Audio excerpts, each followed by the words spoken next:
మీ business ఏదైనా మీ ఊర్లో promotion చేయాలంటే అది సుమన్ టీవీతోనే సాధ్యం. ఇప్పుడే సంప్రదించండి. అన్నా క్యాంటీన్లు మళ్ళీ తెరుచుకోబోతుండడంతో చాలా మంది ఆనందం వ్యక్తం చేస్తున్నారు. ప్రస్తుతం మనతో పాటు ఒక మహిళ ఉన్నారు, ఆవిడని అడిగి తెలుసుకుందాం. అమ్మ, ఇంతకు ముందు అన్నా క్యాంటీన్లు ఉండేవి కదా టీడీపీ ప్రభుత్వ హయాంలో, అప్పుడు మీరు ఎప్పుడైనా అన్నా క్యాంటీన్లకు వెళ్ళారా? అన్నా క్యాంటీన్ ఉన్న వాళ్ళండి చాలామంది పేద ప్రజలు భోజనం చేసేవారండి.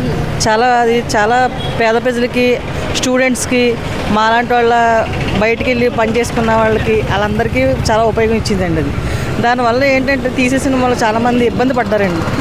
ఈ అన్నా క్యాంటీన్ 5 రూపాయల భోజనం, టిఫిను అలాంటిది అనేది అందరికీ చాలా ఇదండి ఉపయోగపడిందండి. దానివల్ల మీరు మళ్ళీ అన్నా క్యాంటీన్ పెట్టాలని రావాలని మాలాంటి వాళ్ళు అందరూ, పేద ప్రజలు అందరూ, ఉద్యోగాలు, స్టూడెంట్స్ వీళ్ళందరూ ఎదురు చూస్తున్నారండి.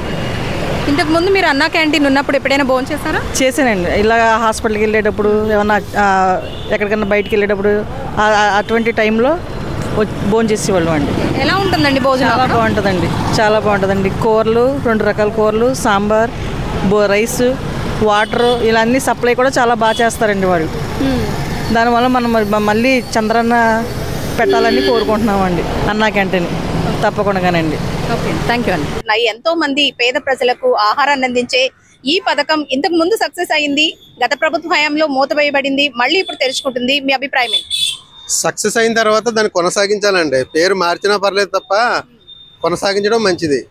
మళ్ళీ దీన్ని మళ్ళీ పెడుతున్నారని తెలిసింది, పెట్టడం మంచి పని అండి. అది నా మటుకు నాకు మంచిది అనుకుంటున్నాను నేను. ఒక పథకం ఎప్పుడైతే సక్సెస్ అయిందో దాన్ని మనం నిర్వహించాలి. పేరు మార్చైనా సరే దాన్ని నిర్వహించాలి. అది ఒక మంచి ఉద్దేశంతో పెట్టిన పథకం. అది పేదలకు కూడా కడుపు నిండా అన్నం పెట్టాలని చెప్పేసి ప్రభుత్వం ఖజానాలోని ప్రభుత్వం అది అక్షయ పాత్ర మొత్తం దేని ద్వారా అది ఒక సంస్థ ద్వారా దాన్ని చేస్తున్నారు. అది మంచి పని అండి. అది చాలా మంది కాకినాడకి నిత్యం కూడా సుదూర ప్రాంతాల నుంచి, చుట్టుపక్కల ఊళ్ళ నుంచి చాలా మంది రోగులు కానివ్వండి, రోగి తరపు బంధువులు కానివ్వండి, లేదంటే ఏదో ఒక పని మీద ఇక్కడ ప్రభుత్వ కార్యాలయాలకు వచ్చే వాళ్ళందరికీ కూడా ఒకప్పుడు 5 రూపాయలకే భోజనం దొరికేది. సో ఇప్పుడు కూడా అలాగే కొనసాగిస్తున్నారు కదా? అదే రేటుకి తక్కువ ధరలోనే కొనసాగించాలని అనుకుంటున్నాను. అది పెట్టడం అనేది బాగా హర్షణీయం. అది అంటే గత ప్రభుత్వ హయాంలో మూసివేయబడింది కదా.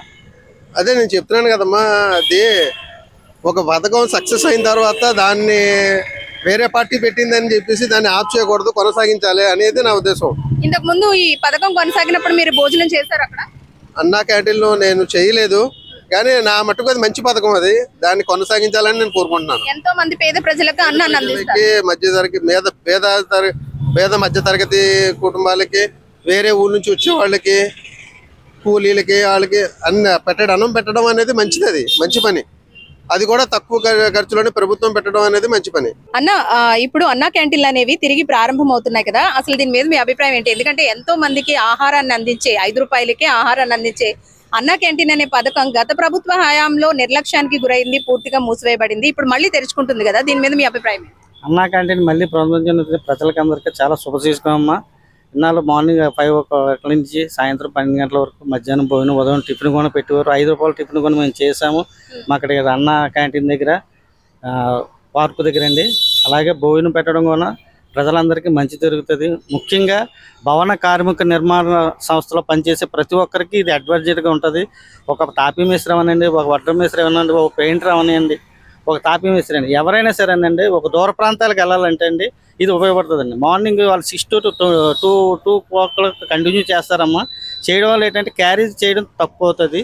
ఈ అన్నా క్యాంటీన్ వల్ల మనకి యూజ్ చాలా ఉంటుందమ్మా. అలాగే హాస్పిటల్కి వచ్చే వ్యక్తులు కూడా ఈ అన్నా క్యాంటీన్ చాలా ఉపయోగపడుతుంది. అన్నా క్యాంటీన్ మళ్ళీ పెట్టడం వల్ల ప్రజలందరూ చాలా సుఖ సంతోషాలతో ఉంటారని మేము అనుకుంటున్నాము. అంటే మనకి కాకినాడ సిటీ అనగానే చుట్టుపక్కల ప్రాంతాల నుంచి, ఊళ్ళ నుంచి ఎంతో మంది పనుల కోసం వస్తూ ఉంటారు కదా. వీళ్ళందరూ కూడా ఇంతకు ముందు అన్నా క్యాంటీన్ పథకాన్ని ఉపయోగించుకునేవారు. సో ఇప్పుడు మళ్ళీ కూడా అన్నా క్యాంటీన్ ప్రారంభం అవుతుంటే అందరూ కూడా ఆనందాన్ని వ్యక్తం చేస్తున్నారు. 5 రూపాయలకే భోజనం దొరుకుతుందంటే, అసలు మీరు ఇంతకు ముందు 5 రూపాయల భోజనం తిన్నానన్నారు కదా, ఎలా ఉంటుంది? క్వాలిటీ ఎలా ఉంటుంది? క్వాలిటీది బాగుంటుందమ్మా. 2 ఇడ్లీ ఇస్తారు, కొంచెం ఉప్మా ఇస్తారమ్మా. చాలమ్మా, మనం ఇచ్చేదానికి మనకు సరిపోతుంది. మళ్ళీ మధ్యాహ్నం భోజనం కూడా అలాగే ఉంటుంది. దాంట్లో క్వాలిటీ కూడా ఉందమ్మా. మేము తిన్నాం కాబట్టి మేము చెప్పగలుగుతున్నాం. అంటే ఇప్పుడు మళ్ళీ ప్రారంభం అవుతుంది కాబట్టి ఆనందం వ్యక్తం చేస్తున్నాం. ప్రతి ఆటో డ్రైవర్ కూడా, మేము కూడా, ప్రతి భవన కార్మిక నిర్మితులకు కూడా, ప్రతి ఒక్కరికి కూడా ఇది చాలా అందుబాటులో ఉంటుందని మేము హర్షిస్తున్నాము. థ్యాంక్ యూ అన్న. సో చూసారు కదా, అన్నా క్యాంటీన్ అనేది చాలా మందికి ఉపయోగపడుతుందని కూడా ప్రజలంతా కూడా ఆనందం వ్యక్తం చేస్తున్న పరిస్థితి. 5 రూపాయలకే భోజనము అలాగే టిఫిన్ కూడా అందిస్తారు. ఉదయం 5:30, 6 గంటలకి ప్రారంభమైన ఈ అన్నా క్యాంటీన్లు మధ్యాహ్నం భోజన టైం వరకు కూడా కొనసాగుతాయంటూ కూడా వీళ్ళు చెప్తున్నారు. ఇంతకు ముందు అన్నా క్యాంటీన్లు ఉన్నప్పుడు వీళ్ళంతా కూడా ఆ భోజనాన్ని తిన్న పరిస్థితి. సో అన్నా క్యాంటీన్లు మూసేసిన తర్వాత కేవలం 5 రూపాయలకి ఇచ్చేవి ఎక్కడ ఉండవు కాబట్టి చాలా ఇబ్బందులు ఎదుర్కొన్నాము. ఇప్పుడు మళ్ళీ అన్నా క్యాంటీన్లు తెరుచుకోవడంతో ఆనందంగా ఉందంటూ కూడా వీళ్ళు చెప్తున్న పరిస్థితి. కెమెరా పర్సన్ హసన్తో అనుశ్రీ, సుమన్ టీవీ, కాకినాడ.